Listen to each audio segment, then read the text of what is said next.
Hey guys, सो हम आज जानेंगे कि ई वे बिल्स क्या होते हैं and debit and credit notes क्या होते हैं।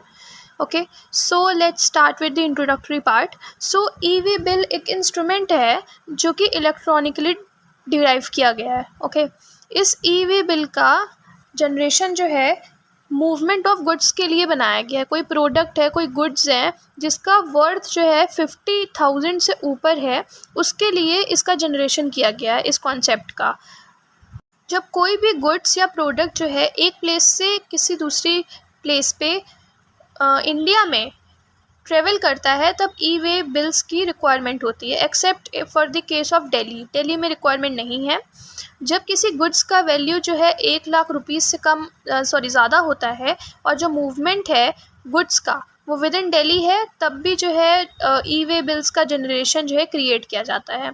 इसको बेसिकली इंट्रोड्यूस किया गया था central board of excise and customs in GST, और ये बेसिकली इनेबल करता है transportation of goods and services को जिनका वर्थ जो है 50,000 से ऊपर है। इसको जीएसटी के साथ में ही इंट्रोड्यूस किया गया था। ये जो है जीएसटी एक सिस्टम है रजिस्टर्ड पर्सन का इनरोलमेंट के लिए, transporter for generating the way bill to be carried by the person in charge of conveyance electronically on commencement of movement of goods exceeding the rupees 50,000। इसका मतलब ये है कि इसका रिलेशन जो है वो supply of goods and products से है, बस इतनी सी बात है। Then coming to the format कि इसका फॉर्मेट क्या होता है। सो ई वे बिल्स में 2 पार्ट होते हैं, पार्ट ए एंड बी। तो पार्ट ए जो है ई वे बिल्स का वो डिटेल्स बताता है, जैसे कि कंसाइनमेंट या फिर इनवॉइस डिटेल्स, ये सब देता है।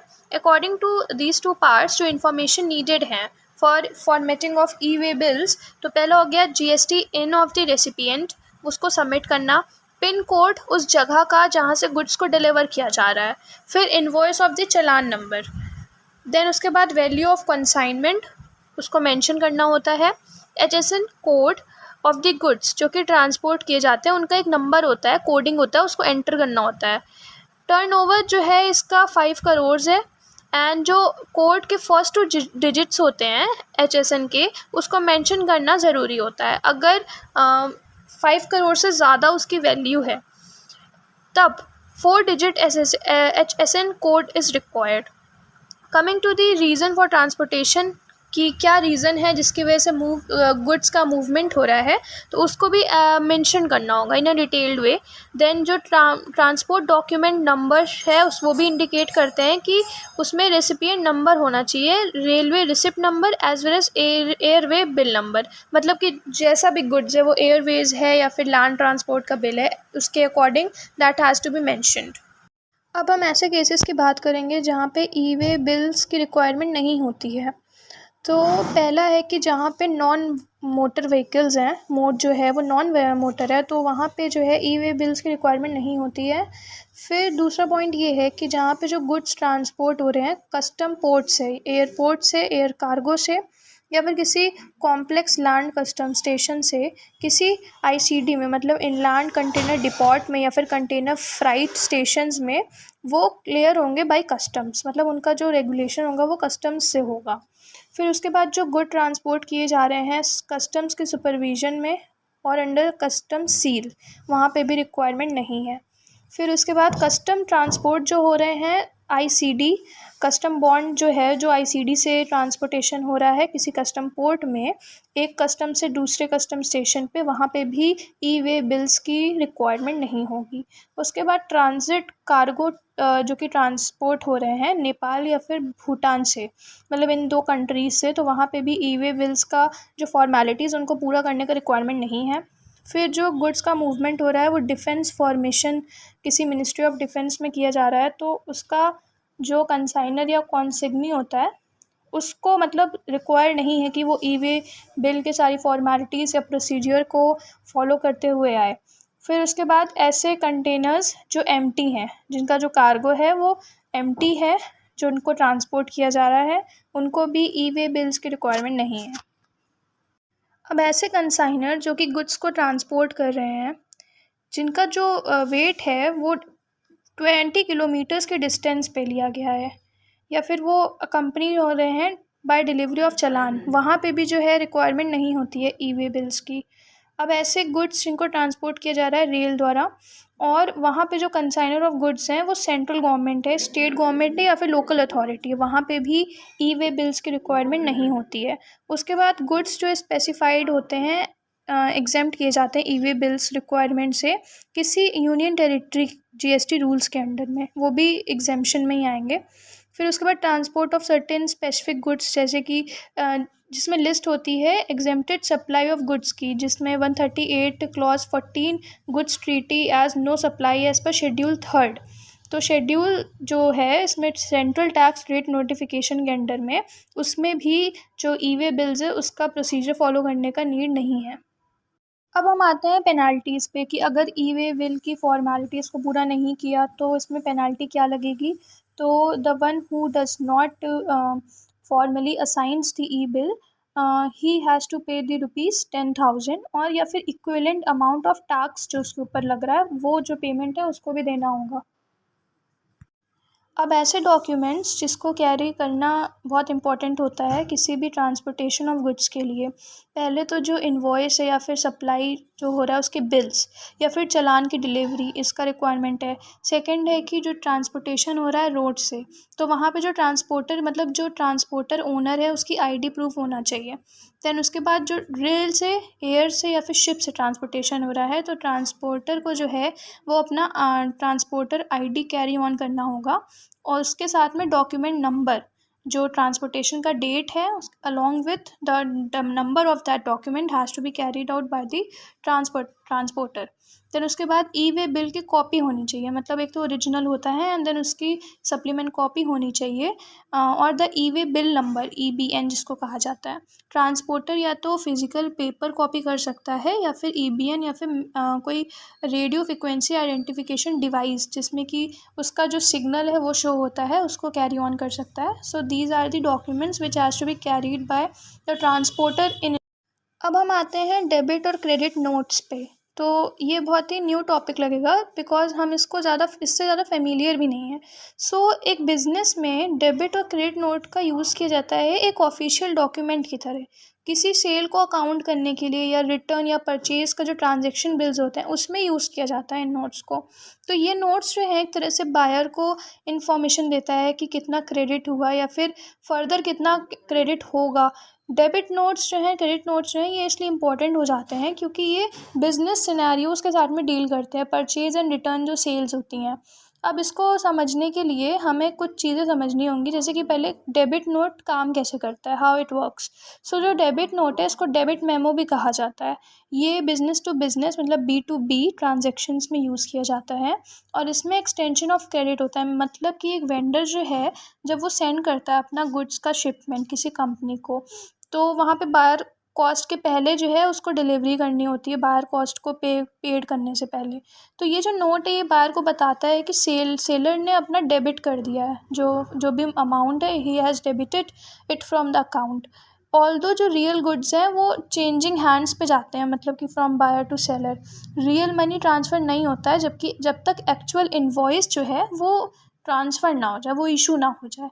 तो डेबिट एंड क्रेडिट जो है ये अकाउंटिंग सिस्टम में काम आते हैं शिपमेंट को ट्रैक करने के लिए, पेमेंट को जो ओन कर रहा है इंसान उसको ट्रैक करने के लिए इट इज़ यूज्ड।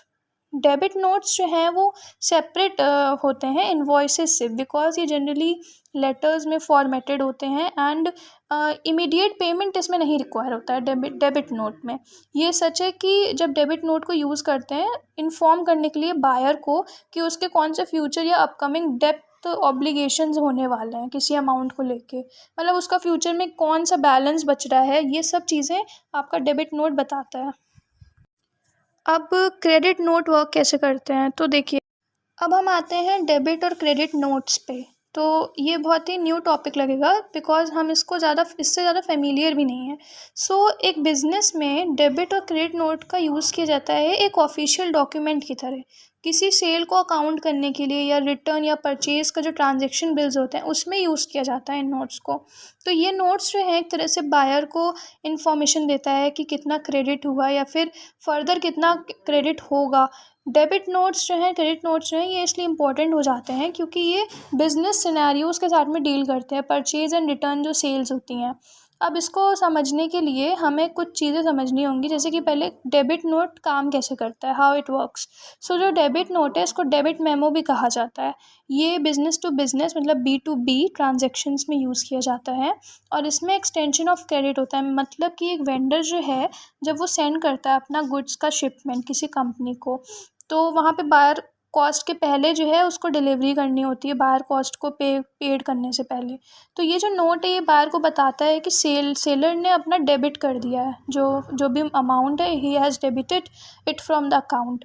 ऑल्दो जो रियल गुड्स हैं वो चेंजिंग हैंड्स पे जाते हैं, मतलब कि from buyer to seller real money transfer नहीं होता है, जबकि जब तक एक्चुअल इन्वॉइस जो है वो ट्रांसफ़र ना हो जाए, वो इशू ना हो जाए।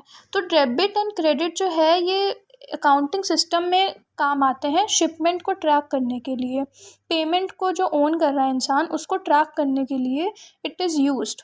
डेबिट नोट्स जो हैं वो सेपरेट होते हैं इन्वॉइसेस से, बिकॉज ये जनरली लेटर्स में फॉर्मेटेड होते हैं एंड इमीडिएट पेमेंट इसमें नहीं रिक्वायर होता है डेबिट नोट में। ये सच है कि जब डेबिट नोट को यूज़ करते हैं इन्फॉर्म करने के लिए बायर को कि उसके कौन से फ्यूचर या अपकमिंग डेप्थ ऑब्लिगेशंस होने वाले हैं किसी अमाउंट को लेके, मतलब उसका फ्यूचर में कौन सा बैलेंस बच रहा है, ये सब चीज़ें आपका डेबिट नोट बताता है। सो क्रेडिट नोट का यूज़ वर्क क्या है, मतलब बताएं कि क्रेडिट नोट का जो यूज़ है वो पेमेंट के पहले और बाद दोनों किया जा सकता है, बाद में भी कर सकते हैं, पहले भी कर सकते हैं। अब इसको इशू किया जाता है इन फॉलोइंग रीजंस की वजह से। तो पहला है इनवॉइस एरर, जैसे कि कोई इनकरेक्ट प्राइस जो है लिस्टिंग हो गई है किसी इनवॉइस में, देन जो है क्रेडिट नोट को आप इशू कर सकते हैं। उसके बाद ऑर्डर एरर है, कस्टमर का जो ऑर्डर है वो ख़राब है, डैमेज्ड है या फिर गलत है, वो इनकरेक्ट है किसी भी चीज़ में, उसका क्वालिटी हो सकता है या फिर उसका पोजीशन हो सकता है, तो वो टोटली रॉन्ग ऑर्डर समझा जाएगा। फ्यू माइनर इश्यूज़ हो गए इसके साथ डील करते हैं। फिर चेंज ऑफ ऑर्डर किसी इंटरनल रीजंस की वजह से, जैसे मैनेजमेंट का डिसीजन या फिर कोई आउटर एजेंसी एक्सटर्नल वंस, जैसे बायर के कस्टमर के डिसीजन या फिर उसका कैंसिलेशन ऑफ ऑर्डर, ये सब पेमेंट का नहीं किया ऑर्डर का, सो ये इसमें आ जाएगा। फिर कस्टमर का डिससेटिस्फैक्शन, जैसे कि जो उसकी एक्सपेक्टेशंस हैं वो मैच नहीं कर रही हैं जब उसने उस ऑर्डर को रिसीव किया, तो वहाँ पे भी हम क्रेडिट नोट्स का यूज़ कर लेंगे। Perhaps a product was incorrectly listed, जो मतलब हमने ऑर्डर किया वो हमें मिला नहीं, इनकरेक्ट लिस्ट हुआ, जो कि सेलर ने डिस्क्राइब किया वैसा आया नहीं। So it is not meeting with the quality of the expectations जो कि रिसीवर को मिल रहे हैं, वहाँ पे क्रेडिट नोट का वर्क यहाँ पे इशू हो जाता है। Now coming to the differentiation, तो पहले हम मीनिंग में जानते हैं, मतलब डेबिट और क्रेडिट में अंतर क्या होता है। उसकी मीनिंग्स में टर्म्स में बोलें तो जो बायर है गुड्स का वो डेबिट नोट इशू करता है सेलर को रिटर्न करने के लिए उस गुड को एक एक ड्यू क्वालिटी इशू के ऊपर या फिर किसी अदर रीज़न के ऊपर, मतलब वो जो प्रोडक्ट है वो वापस आए। तो debit note contains a reason for the return of good, मतलब कि गुड्स कोई गया और उसको हम वापस मांग रहे हैं। वहीं क्रेडिट कार्ड को हम यूज़ करते हैं seller of goods issuing a credit note to confirm that the purchase return is accepted, मतलब जो परचेज़ का रिटर्न हुआ वापस आया वो एक्सेप्ट कर लिया गया, तो दैट इज़ क्रेडिट। इसका रिफ्लेक्शन क्या होता है, डेबिट नोट रिफ्लेक्ट करता है पॉजिटिव अमाउंट जबकि क्रेडिट नोट रिफ्लेक्ट करता है नेगेटिव अमाउंट। फॉर्म में देखें तो ये परचेज रिटर्न है, वो सेल्स रिटर्न है। इशूइंग, तो जो हमारा डेबिट कार्ड है वो इशू किया जाता है in the event of credit purchase, ठीक है, बायर के पर्सपेक्टिव से, जबकि क्रेडिट को इशू करते हैं only in event of credit sales. Colour, so debit card का जो है वो ब्लू है and blue ink that is, and credit का रेड इंक है। Issuing in exchange of, debit note को इशू किया जाता है क्रेडिट नोट के एक्सचेंज में, जबकि क्रेडिट नोट को इशू किया जाता है डेबिट नोट के एक्सचेंज में। देन कमिंग टू अकाउंटिंग, तो it leads to, that is debit card, it leads to purchase return को अपडेट करना, जो परचेज रिटर्न की बुक है उसको अपडेट करना लिस्ट को। क्रेडिट कार्ड जो है वो अकाउंटिंग में क्या लीड करता है, अपडेट करना सेल्स रिटर्न बुक्स को, कि उसमें अपडेटिंग का सॉल्व करना प्रॉब्लम। कमिंग टू कंक्लूजन, तो डेबिट नोट्स और क्रेडिट नोट्स को हम यूज़ करते हैं बिजनेस अकाउंटिंग के लिए। ये डॉक्यूमेंट्स होते हैं बेसिकली। और डेबिट नोट एक नोटिफिकेशन होता है या फिर रिक्वेस्ट कह सकते हैं किसी डेब्ट ऑब्लिगेशन के लिए जिसको इन फ्यूचर पे करना है आपको। देन क्रेडिट नोट क्या होता है, इसको इशू किया जाता है किसी एरर को या फिर कोई चेंजेस जो कि हो रही है उसको करेक्ट करने के लिए, किसी इनवॉइस और ऑर्डर में जो एग्जिस्ट कर रही है कोई एरर उसको सही करने के लिए।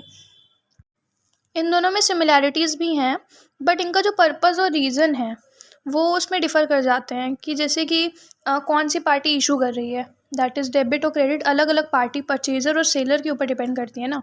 देन इसका इम्पैक्ट क्या हो रहा है बायर या फिर सेलर के अकाउंट्स पे, उनके जो पेवेबल लिस्ट है, उनका ऑब्लिगेशन है, इन सब पे इम्पैक्ट डालती है। सिमिलैरिटी इसकी ये कह सकते हैं कि जो इन दोनों ये दोनों टाइप्स का जो इशुएंस है वो हेल्प करता है अकाउंटिंग को मेंटेन करने में, जो रिकॉर्ड है उसका मेंटेन करने में, और क्लैरिफिकेशन देता है नेगेटिव या पॉजिटिव अमाउंट जो कि ओन किया गया है किसी पर्सन द्वारा। डेबिट और क्रेडिट नोट्स एक नॉर्मल पार्ट होते हैं इनवॉइसिंग प्रोसेस के। हाउएवर एक कंपनी अगर कैश फ्लो इशू में जाती है तो उसको सोचने चाहिए कुछ वेज जिससे वो ऑप्टिमाइज़ कर सके अपना इंटरनल वर्किंग या प्रोसेस। जैसे कि B2B बिजनेस है तो उसमें अगर किसी भी तरह का कैश फ्लोइंग होता है तो वहाँ पे फाइनेंशियल ऑप्शन देती है ये कस्टमर्स को। So this was all about e-way bills and credit and debit notes. So I wish आपको समझ में आया होगा इसका basis and purpose कि ये किस लिए होते हैं। And thank you for watching the video, and please like, share and subscribe Law Minds for such informative videos.